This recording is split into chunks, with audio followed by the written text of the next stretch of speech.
प्रिय आत्मिक बंधुओं, मैं समय समय पर आध्यात्मिक चेतना के बारे में चर्चा करता रहता हूँ।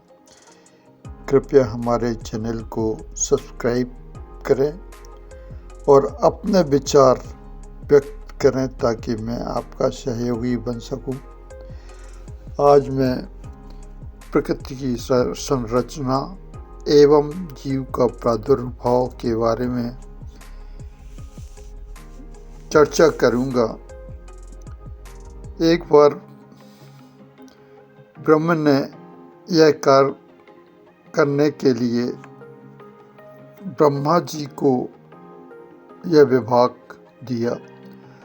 उन्होंने शक्तिपात करते हुए कहा कि आपका कार्य प्रकृति का सृजन करना ही रहेगा और आप संसार में सृजनकर्ता के रूप में जाने जाओगे।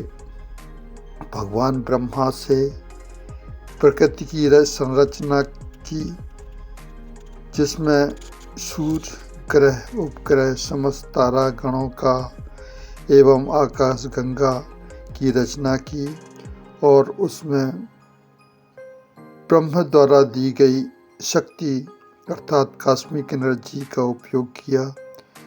उन्होंने प्रकृति के निर्माण के लिए तत्वों का प्रयोग किया, जिसमें जल, थल, अग्नि, वायु आदि हैं।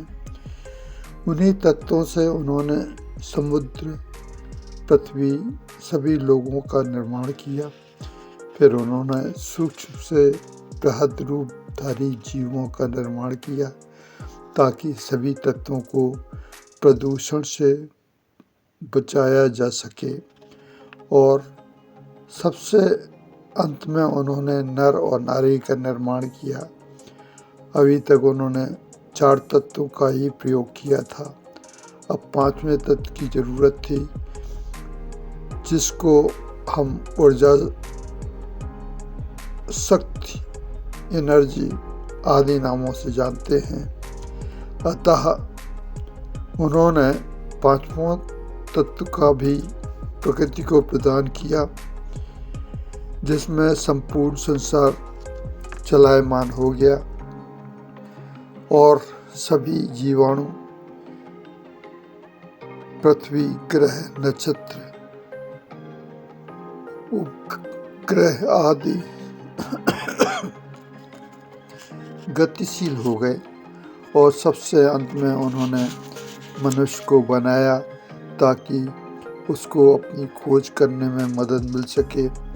और ब्रह्मा जी ने मनुष्य को दिल तथा दिमाग दिया ताकि वो संसार में रहता हुआ अंत में अपना मुक्ति का मार्ग अपना कर पुनः वापस मुक्ति धाम में आ सके।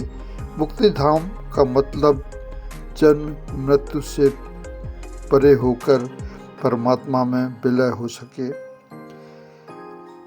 श्री कृष्ण ने कहा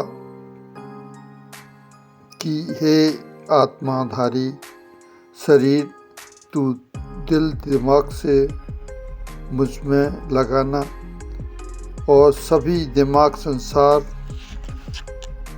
में लगाना ताकि संसार में रह सके। मनुष्य जीव ने ब्रह्मा जी से कहा कि इस शरीर में किस जगह रहें। तब ब्रह्मा जी उस वक्त तक मनुष्य में मन, बुद्धि, मस्तिष्क डाल चुके थे। आत्मा को डालना बाकी रह गया था। ब्रह्मा जी घबराए और सोच में पड़ गए। वो भगवान विष्णु के पास गए और उन्होंने कहा, प्रभु, यह मनुष्य बड़ा तार्किक है, यह तो हमेशा परेशान करता रहेगा। तब भगवान विष्णु ने ब्रह्मा जी से कहा कि इसकी आत्मा को उसके दिल में छिपा दो। उन्होंने वैसा ही किया और तब से मनुष्य जीव बुद्धि तर्क में विचार करता रहता है वो तर्क में रहने के कारण ब्रह्म भूल गया और दिल संसार में लगा दिया, दिमाग भगवान में लगा दिया। तभी से मनुष्य दिल संसार में लगाकर पृथ्वी के आवागमन के चक्कर में फंस गया और परमात्मा है कि नहीं, कहाँ रहता है, उसकी खोज में लग गया। जीवन ही मनुष्य है, जब तक कर्म है तब तक जीवन है। कर्म करने में मन, शरीर, बुद्धि का सहयोग होता है।